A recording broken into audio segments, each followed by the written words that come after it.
If a friend never stretches you, is it really love or just comfort? Thank you for joining us. Here we go.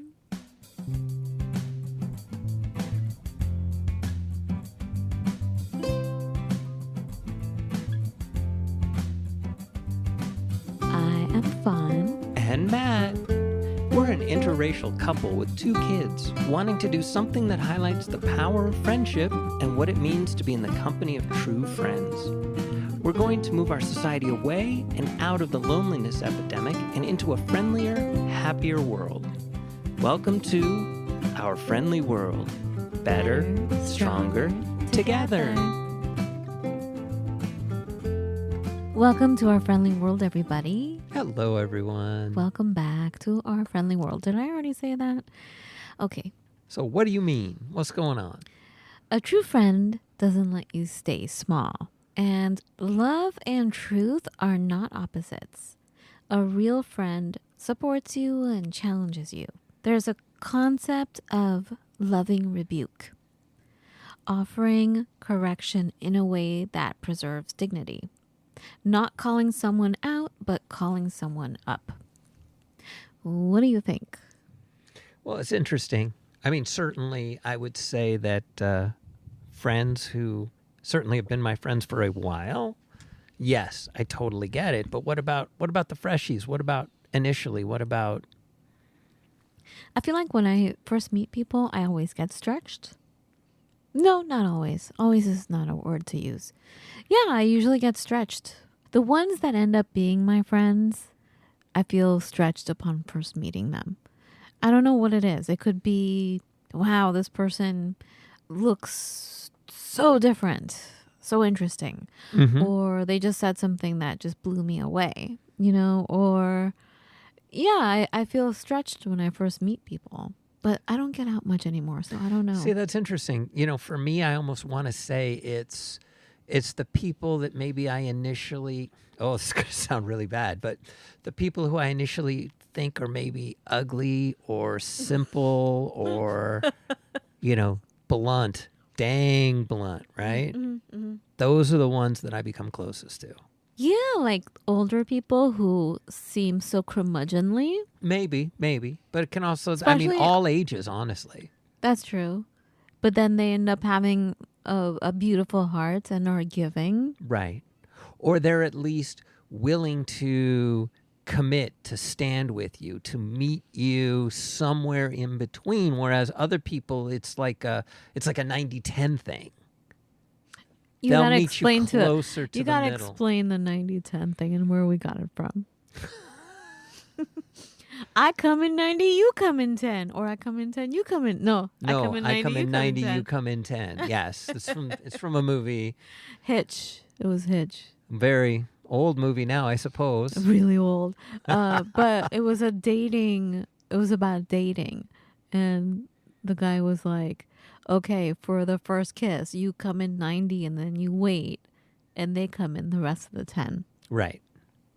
I'm sorry, so I lost concentration. What were you saying about the 90-10? Well, I'm saying is those people who I might initially judge that way, they'll meet you somewhere closer than 90-10. It feels like a lot of people, it's almost like, oh God, or oh, I can't hardly be bothered, or you have to persist before they'll meet you somewhere closer to the middle. Whereas it's the curmudgeonly ones, it's the blunt ones, it's the ones who you're like, I don't even think this person even likes me, who tend to surprise me and tend to meet me at the 30, 40, 50, 60 even % range.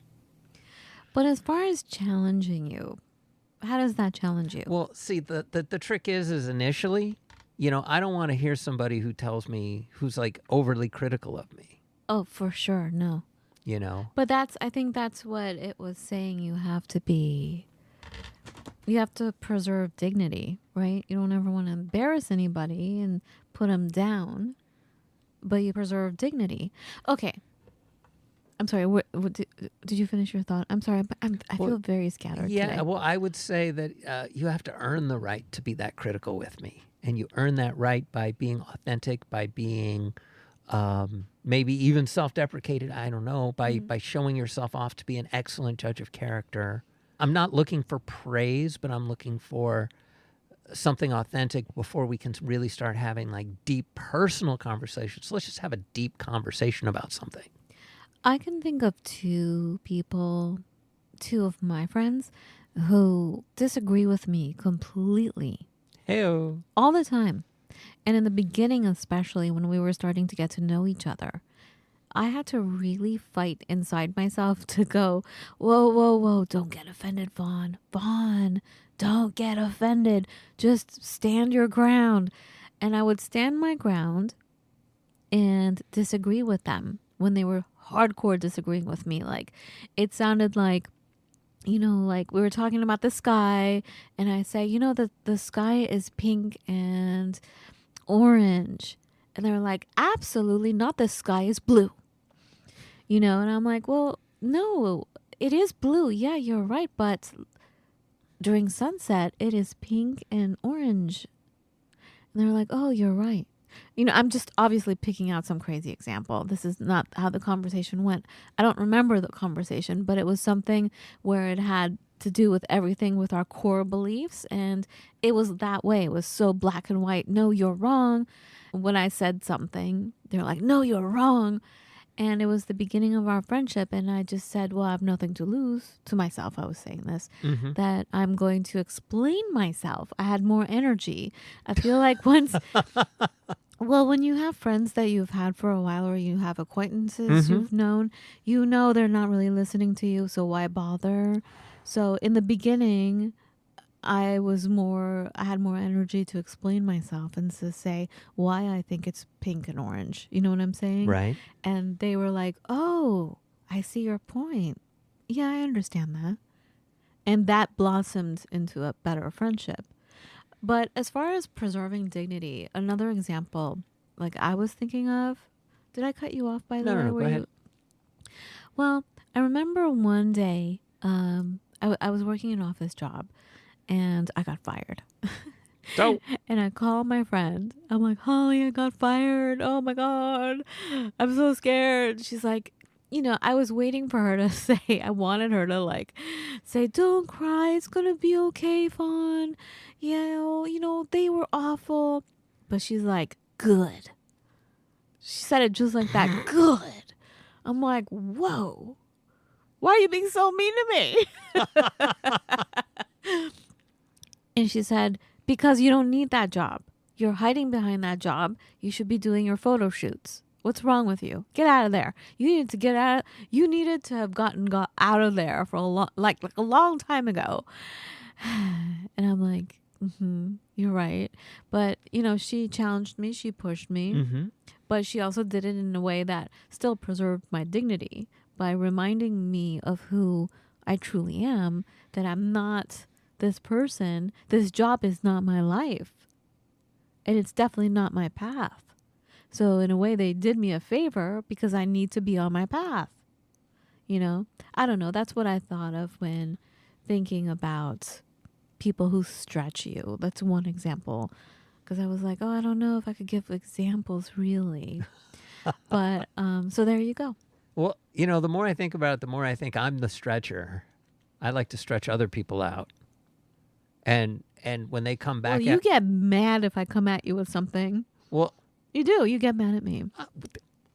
squeeze me. You do. Or I'm scared of you. I'm offended. I'm not scared of you like that. But I'm just saying, I'm like, I don't want to hurt your feelings. And I know, the last thing I want to do, honey, is stress you out. So, yeah, I don't know. I guess I do stretch you, but in different ways. I'm like, okay, we're moving again, honey. So, for a person who does not like to move, no change. Well, I think I have this nasty habit of like lobbing a little incendiary comment in with someone that maybe we haven't spent enough time together, or I haven't on some level earned the right. But because it's such a self-evident truth, I just throw it out there. And then when they come back to me, oftentimes the comments I'll make are going to be things that are just plain true. no ambiguity. Usually it's a computer concept or some such, or it's like a factoid, like, you know, I can't think of any factoids. London is the capital of England, for instance. You know, these are just plain facts. And if somebody comes back to me and there's like, well, that's not true, I just say something like, truth is truth. And that's it. That's all I'll say to it, because it's no point in getting into an argument about it. It's just, it's a fact. It's not even my opinion. I can see how, now that I have some moments to let that sink in, you do stretch people. You also stretch people with language, because you're always coming up with old-timey phrases and words that most people never use anymore. And that definitely stretches a person, because the person has to say, what? What is that? Right. Like, I can't think of any examples right now, but I don't know where you get them from, honey. But like old-timey. Clubhouse turn, which I'm probably wrong about, by the way. Oh, yeah. Today was Clubhouse turn. But like, yeah, you come up with these weird things, and it's like things that haven't been recited in over 100 years. Like, from another lifetime ago, another era. I mean, an era that's over 100 years old. Right. So that's definitely a way to stretch someone. Yeah, I think it reminds people that language and, you know, the way we communicate certainly has shifted and changed in a million other things, and it wasn't always like people speaking in 3-letter acronyms. It was like anagrams. No, acronyms. TLAs. Also, you've been wearing, like, there's a crazy hat that you got for my birthday that is highly, what's the description for this hat, man? Festive. Highly festive, yes, but it's blindingly apparent. Like, it has rhinestones all over it. It's a baseball hat, but it's covered with rhinestones, and it says lucky. It says luck. Oh, luck. That could be a stretcher too. Oh, it always people. does. I mean, there was a man today, we went out, you said was glaring at you the whole time. Yep. Because people like, fundamentally don't understand that yeah, hat. like a man, especially a manly man like you, like, what are you doing wearing that hat? That's right. Crazy. It's almost like you don't deserve it. Well, I think, you know, what are you, a crazy liberal? What are you doing wearing that hat? Indoors, too. Or are you just super festive? Mm.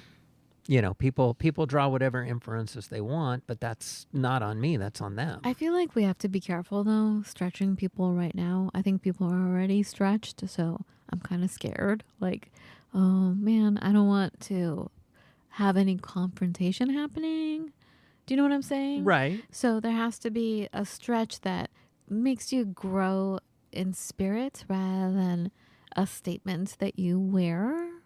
You know what I'm saying? Well, no, I we have to be really and I am careful. very careful about the things that I wear. And even though luck hats be darned, you know, there's nothing you can point at to say, well, you must obviously be this, that, the other. Honestly, you know, if people really take a moment to look at it, it's just people's initial knee-jerk reaction is, that makes no sense. It literally, that does not compute. It just doesn't, nothing about it fits.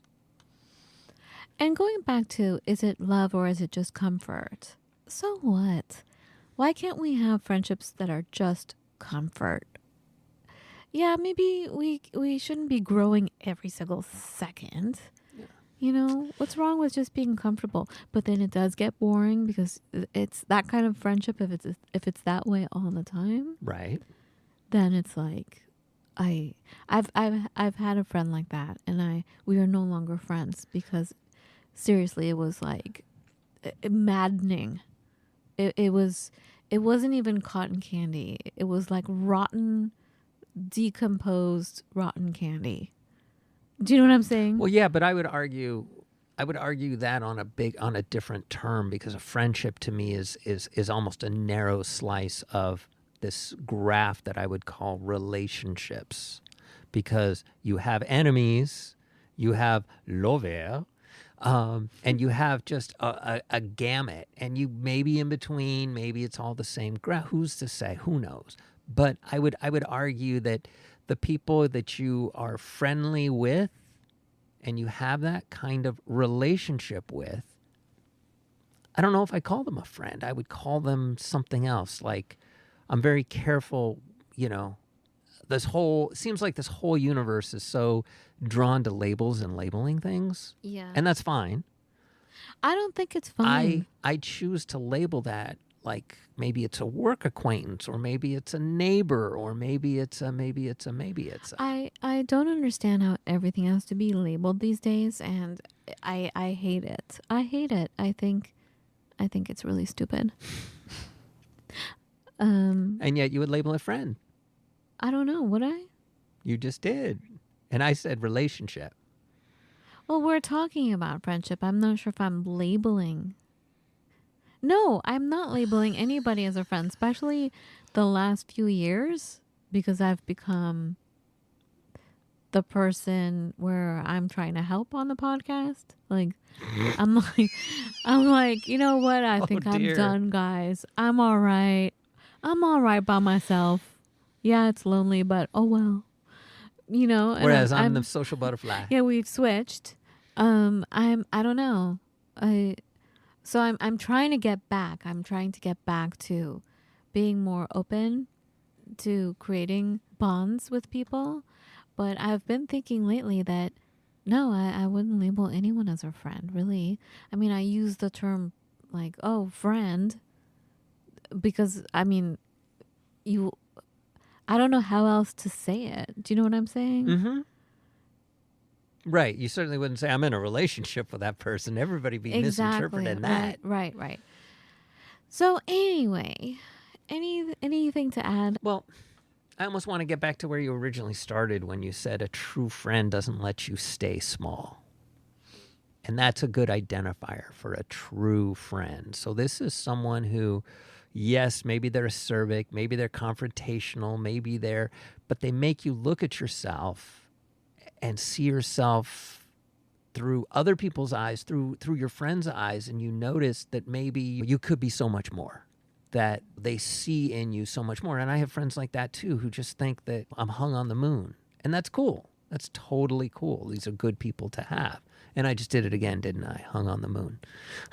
That's one of those terms. Yeah, I was going to let it go. I didn't even realize it. What does that mean? That just means that you're the bee's knees, that you are. The bee's knees too.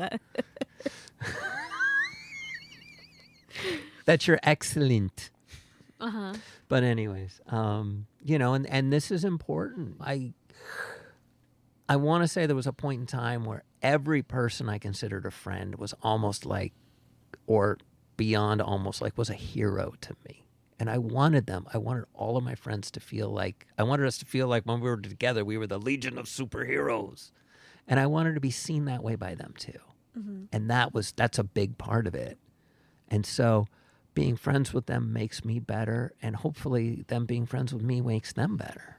Because we hear, we grow, we share, we laugh, we joke about ridiculous things. We challenge each other and then laugh about the challenges and go from there. Go from the heart. I think that's where we should leave it right now for today. What do you think? Sounds good to me. Thank you for joining us, everybody. Have a lovely